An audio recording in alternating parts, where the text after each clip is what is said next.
But why spin off a new product? Why is it kind of a new sub brand of that? And what happened there? What was the conversation around that? Yeah, it was a number of things. I mentioned that I'm concerned about the business model that's worked for 21 years and Yeah. what new technology is going to do to that. But also, just like practically and logistically, I wanted the opportunity to perhaps raise capital or have an exit or something like that. And I wanted it to be clean.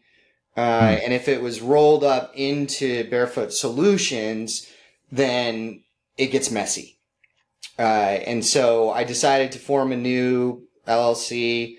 Apparently, all the cool kids are doing Wyoming now. Delaware's out, Wyoming's in. Oh yeah. Yeah, Right. did you know that? I didn't I hear just that. heard No. that. Yeah.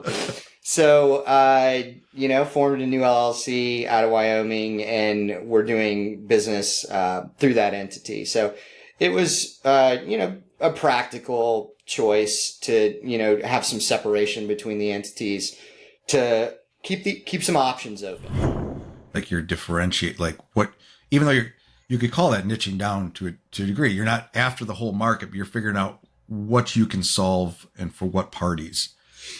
That's right. And the kind of not being SaaS thing is actually Mm-hmm. quite and the customization is really important for the differentiation. And the reason is Hi, I'm Matt Levenhagen, founder of Unified Web Design, UnifiedLabs.ai, and the host of the Builders Podcast. Here on the Builders, our goal is to uncover the first principles behind building businesses, products, and services. If you're new here, don't forget to subscribe or follow wherever you're listening. And if you find value in our content, a like, share, or review is always appreciated. Let's dive in and explore the roots of innovation and progress together. Hello, everybody, and welcome to another The Builders. Today, we are joined by Hunter Jensen. Welcome to the show, Hunter. thanks for having me, Matt. Now, Hunter is the CEO of Barefoot Solutions, but we're also going to be talking about a new project of his that he spun out called Barefoot Labs, I think. We'll get to that, where you're building something in the AI space. So that's exciting. I love talking AI. But Barefoot Solutions, you are a software development shop.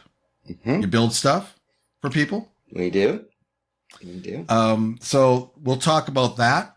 But where we like to really start things is kind of, learning a little bit about you, how you grew up in the world, your origin story, kind of, where you came from, why you're doing, why that informs what you're doing today and all that good stuff. So with that, I'm going to kind of throw it to you to tell that story. Yeah, happy to. Where to start? I was 2 years old when I got I my think first. maybe fourth grade. We had an IBM 386 and a 1200 baud modem. And I remember playing, games where you had to like load in, the like 10 floppy disks to get it installed. Yeah, I remember those days too. Yeah. So I got started very, very early. I credit my father for being kind of an early adopter. He had a cell phone that you had to carry around in a big case, and like the Zach Morris phone, and Oh, wow. a huge camcorder early days. So I got into it really early. Fast forward to college. This is 2000, 2001. I joined the computer science department and promptly leave it. They had one course in web development. They were teaching like C++ and mainframe and all that, and they weren't teaching the new stuff. So I wasn't interested in that. So instead, I checked out books from the library and taught myself how to write code in Perl and PHP 3 and started picking up PHP jobs on Craigslist. And that's how I paid my tuition while I was at school. I graduated with a liberal arts degree and moved out to San Diego and was a freelance web developer for a little while, in my early 20s and having a lot of fun in California. And wow, this is like early days. What were you using back then? Front page or yeah, something? so no, we were in like PHP 3, PHP 4, WordPress Oh, okay. is Oh, where we wow. got Okay. started. Very, very early days of Yeah. WordPress. Yeah. And, after a few years of freelancing, I came to the realization that there's really a ceiling on earning when you're billing out your own time.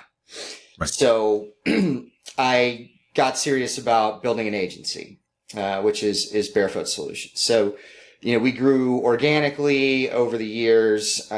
We are generalists in that we don't specialize in a single vertical or technology.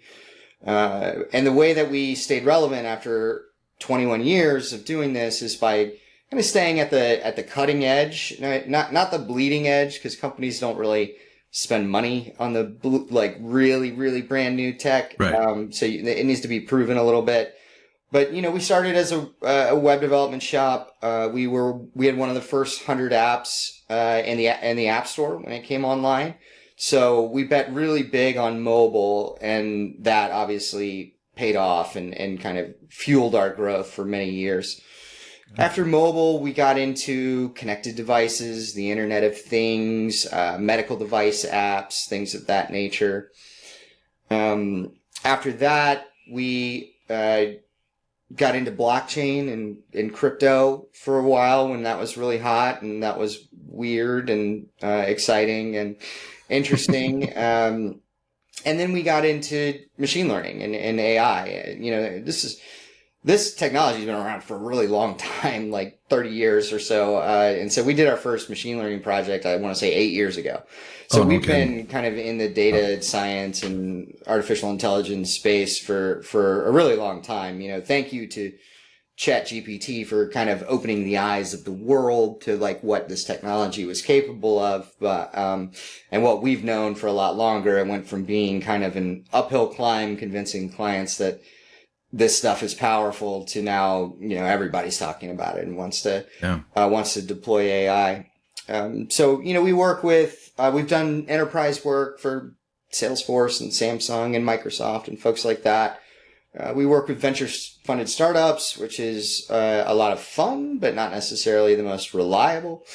And then kind of our bread and butter is working with medium-sized businesses. That's, mid-market companies is the majority of our clients. One of the things that makes us unique, I would say, is that in 2019, I actually sold the controlling interest of Barefoot to a very large international, global software shop. So we're kind of a boutique agency, very white glove, kind of high touch, long-term projects and all that. But at the same time, at my parent company, we've got 1,500 engineers. So we're able to spin up very, large teams very quickly and, deliver development at scale.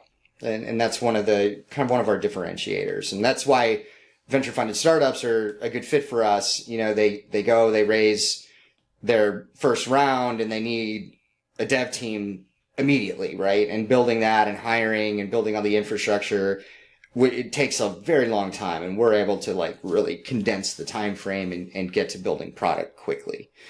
So that's been my journey. But as you mentioned, we're actually in the midst of a new, probably in that timeline that I just laid out, the newest positioning of the company. As I'm watching these AI code automation tools come out, it's an existential threat to my business model, right? What used to, I'm in the business of selling engineering hours, and what used to take 100 might take 10 or 1, and you might not even need an engineer to do it anymore, right? And so, that's been on my radar for a while, and we have a plan, and that is underway, and it's looking pretty strong right now. So, the way that this came about is we had a company come to us and say, look, we're dealing in a lot of confidential information all day. And we want to use tools like ChatGPT, but we can't, because I can't just like upload client data, into a third party large language model like ChatGPT. How can we solve that problem? And so we architected a solution for them, which is like running a large language model and a RAG database on-prem, on the client's cloud infrastructure, right? And then, so this was going to be a custom project just for them. But then I read about Goldman Sachs rolling out what they call GSAI. And it sounds awfully similar to what we were building for this company. And then I read that JP Morgan has one, and BAE Systems, large defense contractor, they just rolled one out.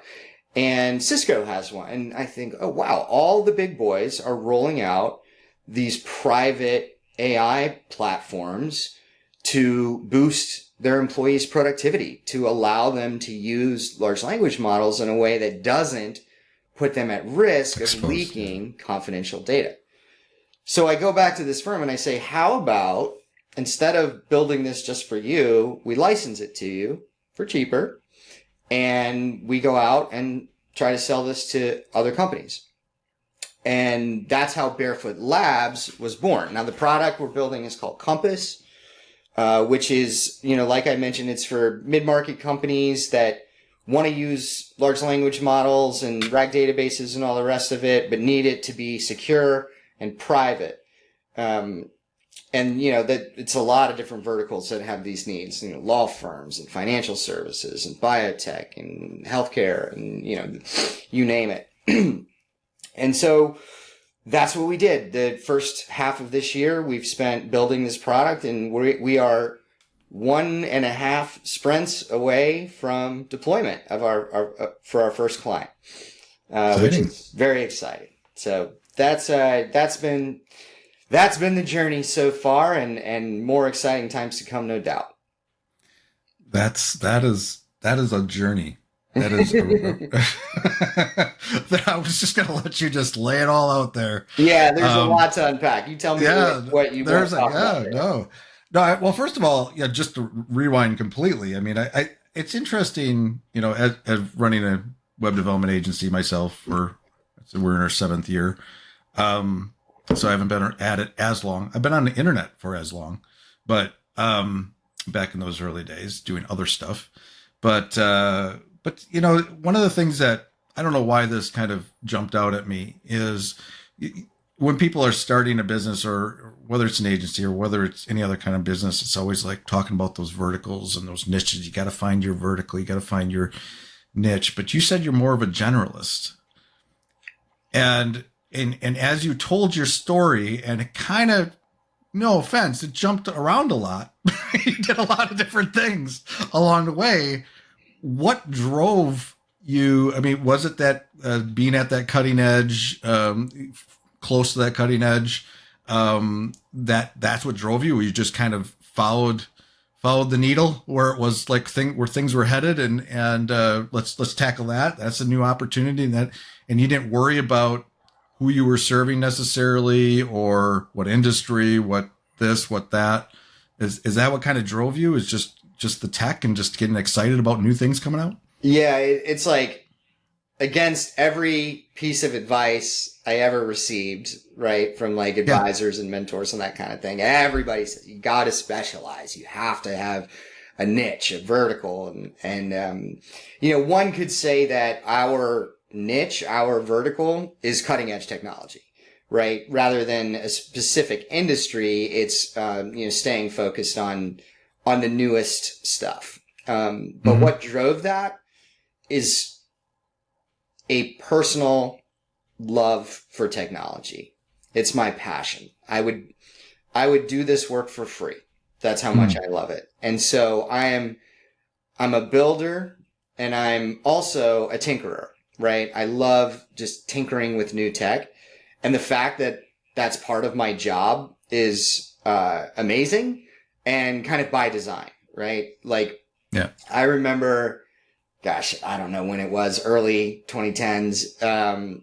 I was one of the like beta users for Google Glass. Do you remember those like weird looking visors that Google put off? Like I had one of those. I remember riding my bike around San Diego with my Google Glass on, looking like a total weirdo. But I was working. I was evaluating this new technology, and I was trying to determine at that time whether it was the right time to invest in augmented reality. And we didn't, and we got that right because it was not ready yet. It's still kind of not ready yet, right? It may be close, but people have been talking about AR, VR for a long time, but we have not reached that kind of phase in technology. We haven't had that killer app or the killer device that makes it, go mainstream. Yeah. But yeah, it's just a love of new technology. It's exciting for me. And that's what's driven kind of the path of Barefoot, is always trying new things and understanding how powerful they can be and where they can be applied, and then finding clients that need those types of solutions. But that makes you more flexible. You kind of have this, I don't know if it's ethos or it's a culture of just figuring things out. But you talked about how like you guys have 1,500 devs or whatever, and you can spin up teams real quickly to solve problems, probably or to slide into some organization. But because you have that, you're not in a box. You can kind of adapt to what they're doing and build that team for somebody and not worry about, are they in this vertical, or are they going to fit in this box? That's kind of interesting. It probably is why you've developed things the way you have. Yeah, having that kind of what feels like limitless resources in terms of engineering really opens the world of business to us, right? Like we've got people that know every piece of technology you could imagine, that have experience in all sorts of different verticals. And I think that's another thing that's driven this is like, I love learning about new businesses. I'm an entrepreneur, and getting to really get in and understand how all these different businesses work, is both fun and exciting for me, but it also like makes its way back into how I run my own businesses. And you take learnings from leaders and from processes and from all sorts of stuff from all sorts of different businesses, and then you try to apply that to your own. And that's been, it's like being a consultant. You get to get in there and really work with CEOs and really like understand what's going on and learn new things. Yeah, that's actually an interesting point. Like we, as an agency, our thing is not on the scale you are. We're boutique. We're very boutique. But I work, I have agency partnerships and stuff, and I always, and also direct clients, and you're always, the unique position is that we're in a position to see how other agencies operate, or what problems they're solving. And then you can turn around and be like, how can we do that? Or how can we adopt that thing or do better in that area? And we're always learning too. So it's fun. That's really cool. So that brings you to, so what happened? Why? So you saw this, like all the technologies you've been doing up until this kind of whole new labs thing, all these technologies, you did under the umbrella of the of solutions, right? Mm-hmm. But why spin off a new product? Why is it kind of a new sub brand of that? And what happened there? What was the conversation around that? Yeah, it was a number of things. I mentioned that I'm concerned about the business model that's worked for 21 years and what new technology is going to do to that. But also, just like practically and logistically, I wanted the opportunity to perhaps raise capital or have an exit or something like that. And I wanted it to be clean. And if it was rolled up into Barefoot Solutions, then it gets messy. And so I decided to form a new LLC. Apparently all the cool kids are doing Wyoming now. Delaware's out, Wyoming's in. Oh, yeah. Yeah. Right. Did you know that? I didn't hear that. No. Yeah. So I, formed a new LLC out of Wyoming, and we're doing business through that entity. So it was, a practical choice to, have some separation between the entities to keep some options open. Interesting. Yeah. Yeah. And what you said, like for me too, having, again, kind of the same space you are, smaller, same space. I keep saying that. I shouldn't say that. I'm like, we're fine. Yeah. But AI is affecting us. We get it. Like we lost a contract, this year. Good friend. We're still friends, but I got the call after 4+ years. Matt, we're doing this in-house now with AI, and we're going to have to cancel that contract. And we had a dedicated resource this whole time, and just building stuff for them. And it was just website stuff, building funnels, sales pages, squeeze pages, sales pages, everything. And now they figured out how to do that with AI tools. They're pretty tech savvy company to begin with, so that it wasn't a surprise. But that's coming. And so when that happens, you're looking at, you can either be afraid of the technology that's doing this to you and freak out and like, what am I going to do now? I'm going to have to start a whole new business. I'm going to have to, go work at McDonald's or something. Or like, okay, well, this is a reality. How can we get involved with this new thing called AI? And we're kind of doing something similar where I'm starting to, like, for us, AI, and I haven't been at it for 8 years. This is something that, it's since ChatGPT 4 came out. That obviously was a wake up call for all of us that were sleeping still. But we used it internally, and we started using it for clients. And even though they didn't know, like, we're using it to help troubleshoot, we're using it to be more efficient and do stuff for our clients.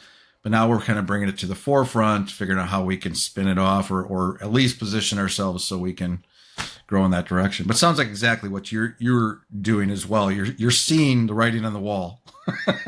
Like, this thing's here. And yes, we're doing great. We can still do this, but maybe we need to build something to hedge our bets. Yeah, so we had an all hands meeting last year, maybe end of Q3.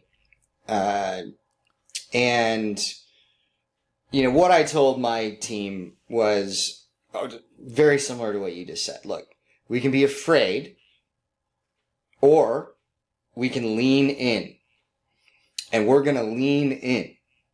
If there are tools out there, we're going to be the best at using those things. Yeah. And we're going to, adapt, as we always have, to new technology. That's in our DNA, right? Now it's happening faster and it's more disruptive, but it's still adapting to new technology as it comes out and being leaders and being at the forefront. And that's what we do here.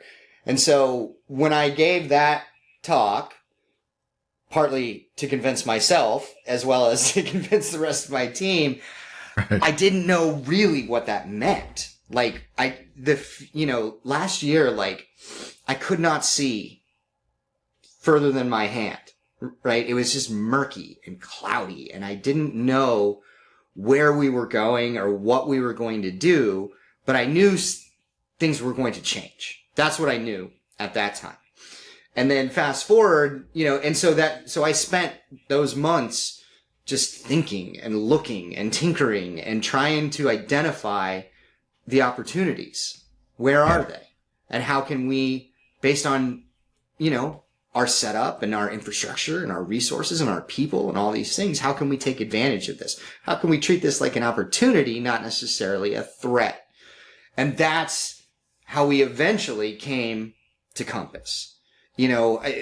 I'm saying, which is the product for Barefoot Labs. And so, these big companies, they have resources to build internal systems like this on their own. So this is not an enterprise play. And further, this is not a pure SaaS play either. I don't think there are a lot of people trying to build SaaS to do what I'm talking about. This is not novel. But the way that we're approaching it is a little bit unique, and not a lot of people are doing this. It's a product and a service. And the reason is that, businesses, they're like snowflakes. They all have weird old data sources and third-party platforms that nobody else uses and their own SOPs and processes. And you really need to adapt to how they run, right? Rather than trying to change your business to fit the software, you build the software to fit the business. And so we're viewing this as, it's more of like the Palantir model. SAP did this, Salesforce did this. Like, you get your license and then it's time to customize it for your needs, right? And so mid-market companies do not have the resources to build things like this internally. And so that's where we're focused, right? It's very customized. It's for, we'll call it from large, small businesses to kind of mid-market companies that are dealing in confidential information and want to leverage large language models to boost their employee productivity. The way we're pitching it is grow without hiring, because nobody wants to hire right now. Boom. Yeah. But like, how do we impact top line or bottom line without adding a bunch of bodies to our roster? Well, you make efficiency. You increase productivity of your team. That's how you do it. And now we have the tools to do that, right? We have this new tech that is incredible at certain things, right? If you have the right setup and you know how to use it and you're trained well and, you give your employees the right tools, then, boosting productivity just like happens. And that impacts, you get your ROI 100x on something like this, literally. Mm-hmm. We had an attorney tell us that it saved him 6 hours per week. And it's like, okay, well, that's cool. But when we deploy this across the entire firm, that's 750 attorneys, 6 hours a week. And I don't know, they bill probably around $500 an hour. That's like over $100 million in billable hours saved, right? Like, the impact is incredible. Just like Scales. Nothing we've ever seen before. The scale of something like that is just absolutely staggering. And so that's why we're kind of all in on this. We really see the opportunity here. And, I don't worry about competition too much because it's the same as it's always been, right? There's enough room for all of us to operate here, right? We don't need 75% of the market share, 2% of the market share, and we are in a really, really good place in terms of revenue for something like this. So, again, that's why I'm a big believer in this, and we're all in, and we've devoted a lot of resources to it. Quick pause to give a shout out to the sponsors of the Builders Podcast, Unified Web Design and UnifiedLabs.ai. At Unified Web Design, we specialize in crafting custom websites and offering complete design and development solutions to help businesses build a strong, lasting online presence. Now, through UnifiedLabs.ai, a project I'm really excited about, we're helping businesses tap into the power of AI and automation, designing smarter systems, streamlining operations, and building practical tools that actually work. From audits to implementation, we help brands navigate the AI landscape with clarity and confidence. Whether you need a custom website or you're ready to explore how AI can transform your workflows, visit unifiedwebdesign.com and unifiedlabs.ai. Now back to our show. See, but I think one of the important things you've done, though, is you've figured out how you're going to be unique, like you're differentiate, like what, even though you could call that niching down to a degree, you're not after the whole market, but you're figuring out what you can solve and for what parties. That's right. And the kind of not being SaaS thing is actually quite, and the customization is really important for the differentiation. And the reason is, the SaaS model. Okay, I have a SaaS company. I just raised a Series A. I've got $10 million in the bank. I've got 50 engineers. I do not want a single engineer working on a one-off project for a single client, even with my 50 engineers. As a SaaS company, you do not want that. That is not in your best interest, right? So they are trying to make a product that works for everybody. Mm-hmm. I have 1,500 engineers. I don't care if each client gets 2 engineers. Right. I have plenty to work on the core product. And so SaaS startups, even with 10 million in the bank, they can't do that. They don't have the kind of resources that I have available. And so that creates, a bit of a competitive moat that we're capable of doing something like kind of like Palantir does, or like IBM does, or, like these companies that come in and do custom deployments with core products like that. Like that's where we're positioning ourselves. And so you're right. Like I spent a lot of time thinking about differentiation. If you're not dealing in confidential information, as an example, this is not a good fit, right? Use ChatGPT. It's amazing. And if you need help setting that up, we can help you with that, right? But like, this is not a product for you. If you've got 3 employees, you're not going to get an ROI on this, right? You need more people whose efficiency get increased to get a return on your investment for this, right? So we really did try to, while there are a lot of verticals, we've identified like 9, there's a very specific type of company that we're targeting here, and we're trying to be very focused on that so we don't get spread too thin, right? So we are, while not verticalizing, as every advisor always suggests, we are narrow in our focus, and that does matter. And yeah, that's important to know who your target is, and sometimes that's trial and error. I just had an error recently where I took, we work with agencies, and we've worked with agencies for years, and there was a particular agency that we bit off more than we could chew. There's a lot there, but to unpack, but it was a situation where it's like, okay, I need to learn from that. And that is that we need to either adapt to that type of agency and figure out how to serve that type of agency or that situation, or just go back to what we've been doing and check that off as one we don't work with. Mm-hmm. So, were there any, how did you figure that out? That like, is it trial and error for you, or do you just kind of just intuitively know after doing this for so long?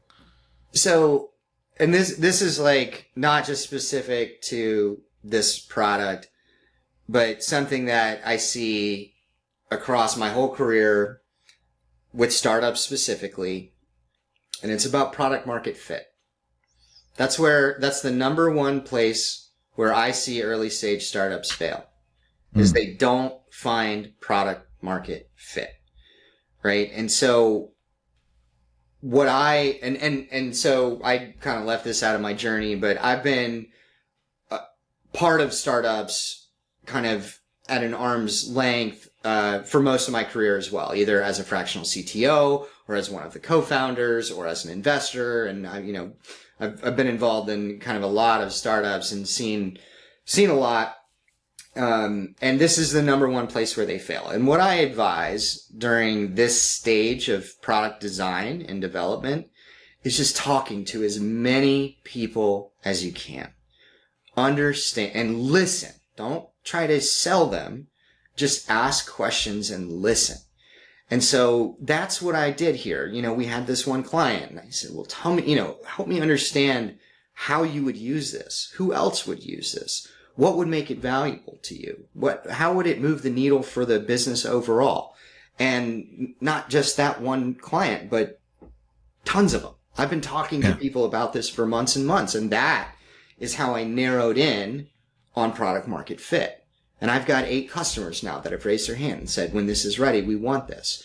Because I have, I think, I haven't proven this yet, and you have to prove it, and you need it's still theory. It's still theory, but I have a lot of people that have said, yes, this is what we need right now.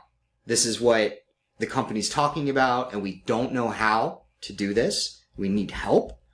And that is how I felt confident enough. And I have designs of this that I show people. Like, how would you want this to be? And how could we change this to make this work for you? And that's what made me confident enough to invest in the development of this, is the people that said, yeah, this is what we need as a business, and we need it this year.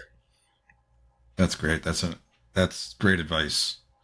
Just talking to people. Just talk to people. Yeah.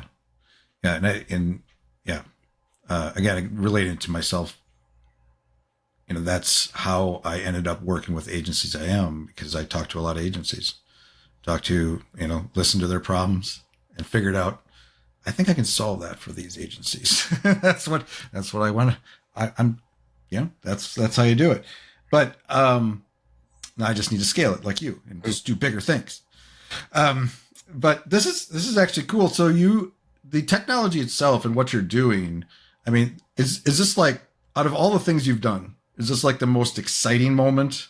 Like, are you really pumped about where things are going with AI? Are you excited about this leap? I am. I would say this is probably the most exciting thing in my entire career.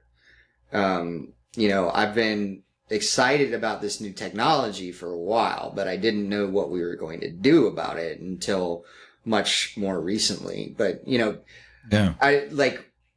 I am so grateful and feel blessed to be the precise age that I am right now today. And I'll tell you why. I remember floppy disks. I remember BBSs, bulletin board systems, pre-internet. I had an encyclopedia set in my house growing up, which is what we used to write reports. And I was there when the internet came online, and I got AOL CDs in the mail, right? And I saw e-commerce, and I saw social, and I saw mobile, and I saw IoT, and I saw blockchain, and now I get to see AI. So I am, in the generation that was just barely old enough to remember pre-internet, and I get to stick around until super intelligence. That's freaking amazing. And that is, what a time to be alive. How lucky are we that we get to see, like, I have a 3-year-old son, and when he turns 18, he will not even know a world without incredibly powerful AI. He won't know that. A landline will be laughable to him, right? And so, we're the last generation that is going to remember what the world was like before the internet. It is mental to think about. I'm probably older than you. I'm 54. I'm 43. 43. So I got another 10 years to 11 years on you. But yeah, to see this whole thing happen, but to remember, like, before that, when we had beepers. that was a big thing in high school for me in the late 80s. Yes. If you had a beeper, you were either a drug dealer or just really cool. Yeah. Yeah. I remember. But now to live that, now it's incredible. But yeah, so what you're doing now, you're focused on helping people kind of more securely use AI in-house, right? That's basically is to kind of encapsulate what you do. And what other technologies are on the horizon? Like right now, as somebody that uses technology, and I'm kind of, position myself to help people too with this stuff. There's a lot of talk of like agentic AI and like using agents and all that. Is that, how do you seeing this play out right now? Is that something that businesses are also using? They're going to start using a lot more agents, and is this stuff that you're kind of positioned to kind of tackle as well? Are you excited about that, or where that's going? That's a very insightful question. And that is where we are going. Right now, Compass, which was named intentionally, right, it is an assistant. It gives you some direction. But you're still kind of in charge, right? You're still running the show and you're getting good information. It's reviewing documents and what have you. But the future is agentic AI. And the way I see Compass kind of transforming into Captain is as an interface for your business. Okay? It connects to your CRM. It connects to your, accounting software, to your QuickBooks. It connects to your project management system, to your Jira and your Confluence. It's connected to all of your systems that you have all these systems. We have them. Most businesses have at least 10 to 20. Mm-hmm. And when you get up to do, and your email and your Slack, all of it, and you get up in the morning to do your job and you log in to one place and you operate there and you say, hey, I just got off with a call with so-and-so. Here are my notes. Please update the CRM. Goes off and does that, right? Hey, prioritize my emails. I'm going to do email for the next 30 minutes. Prioritize them. What are the top 5 emails that I need to respond to? Please draft some suggested replies, and then I'll review and get those sent out. Can you tell me what Q1 revenue was compared to how we're doing right now in Q2? Like that kind of operation for employees from the CEO down to, entry-level folks, having a AI OS, right? An AI operating system. That's where I think we're headed. And we're not there yet. Agentic AI is rough around the edges right now. And that's an understatement. But that's where we're going. That's what all the big brains are working on right now. And if we have Compass deployed at these organizations, we're perfectly positioned to deploy agentic AI when it gets a little more mature and a little more reliable. To me, that is the next thing. Like that's on my 6 to 12 month roadmap. And it'll start small, right? It'll just be, hey, upload my meeting notes into my CRM, but do that automatically for every meeting I have, right? Like little things like that. And then you add in, and next thing you know, your whole business is running through this single interface and operating system. That's my kind of vision for this. I love that. I laughed for a second on camera because as you said roadmap, I was writing roadmap down. That's a little note. I got little notes here because it's interesting to me because I love talking to somebody like you that is full of ideas, and you don't just do something like I'm doing this one thing and your vision is like tomorrow or maybe tomorrow. Maybe mostly today. You're not thinking ahead. Like you're not building. You're building something that can be snapped onto, that can grow, and whatever happens with this technology, wherever it ends up, and as we go into agentic and all that, you're going to be positioned. You're already going to have the stuff installed somewhere where you can snap this stuff on and help your clients or customers do more. And they'll be well positioned because they're working with you, which is very cool. Yeah. I think of it like, the next generation of like ERPs, the vision of ERPs is to run the whole business, connect all the things. And it's so complicated and complex, and they break all the time. And introducing a new thing is such a headache, right? A lot of those pain points can go away with this new technology, right? Yeah. And so it's an operating system for your business, but it's just way better. I love that you're talking to it like an OS, and which will become that. And I think of my business, my God, I'm like all over the place most days. Like I use different tools that help me do things better. Like we use Front for email. We use ClickUp for project management. We use Slack for general communications and to talk to other organizations and stuff. We're using these different, but we're still all over. And if I have to, like one of the things I think that sounds amazing, I want to live in this world, is this having all the data centralized, where like and and agents there to help me do things from a single interface. That sounds like where I want to be. So I want to be there already. Yeah. So so I'll take you one step further beyond that, and then I can't see any further than that. But yeah. Well, I have ideas, but it gets pretty weird and philosophical at that point. So once you have agentic stuff, right? Yeah. But I'm talking about human-driven. Hey, go do this, and now I want you to do that. Then comes agentic automation, which is I want you to do this every time, right? Like the update my CRM with my meeting notes example. It starts with, hey, upload those meeting notes into my CRM. But take one step further, and it is every time I have a meeting, upload the meeting notes into the CRM, right? And then I don't have to make that request ever again. It just happens. Right. Happens in the background. So I see it as assistant, agent, automation. That's my like 18 months.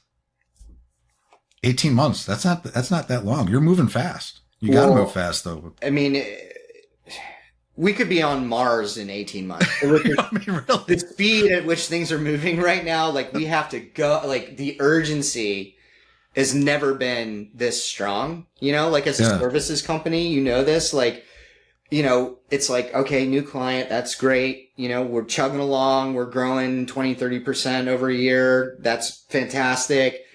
But now it's like, if we don't do this year, we're going to miss the boat. And so I have this newfound sense of urgency that I'm trying to kind of share with the broader team so that we can get this moving, because that's how fast the technology is moving. Yeah. That's exciting. I actually want to be a fly on the wall and watch you guys do this, or at least follow you on social media and see what you guys are doing somewhere. Well, maybe how about you sell it to your clients? There you go. There you go. Yeah. There you go. I'm looking for those solutions because that's exactly where I want to kind of be. That I don't know if that's middleware, if I'm middleware, but I want to be. The way I see myself positioning myself is helping people implement these things or introducing them to those type of things, existing clients, future, whatever. But enough about me. So if somebody wants to learn more about what you do and where can they find you on the World Wide Web? Where do you hang out? Do you hang out on social media, LinkedIn, your company, yourself? Yeah, so I'm on LinkedIn a lot, so that's a good place. But I mean this very, very genuinely. Email me, hunter@barefootsolutions.com. If you say, hey, I heard you on the Builders podcast, and I'd love to talk to you about this. You don't have to be a potential client. You don't need budget, none of those things. If you say, I heard you on the Builders podcast, you will get a personal response from me, and I am happy to meet with you, even if it's no new business opportunity for us. So I love talking about this stuff, and I love learning. Like, I'll learn something from that phone call, even if we don't do business together afterwards. So, come to our website, barefootsolutions.com, LinkedIn, email. I strongly encourage your listeners to reach out because I love meeting new people and having conversations about this technology. I appreciate you doing that for our audience. That's awesome. All right. Well, thank you very much, Hunter. Until next time. Thanks, Matt. Thanks for tuning in to this episode of the Builders Podcast. One more quick note about our sponsors. At Unified Web Design, we're passionate about doing better together, partnering with agencies and businesses to deliver exceptional web design, development, and ongoing support. And UnifiedLabs.ai is where we explore smart, practical ways to integrate AI directly into your website and e-commerce flows. From intelligent chatbots to marketing automation to back-end reporting, all with a strong focus on user experience and making your systems work smarter. If you haven't already, subscribe or follow to stay updated on future episodes. And if you enjoyed today's conversation, sharing it with someone who might benefit helps us grow this amazing community. Until next time, keep building smarter, bolder, and with purpose.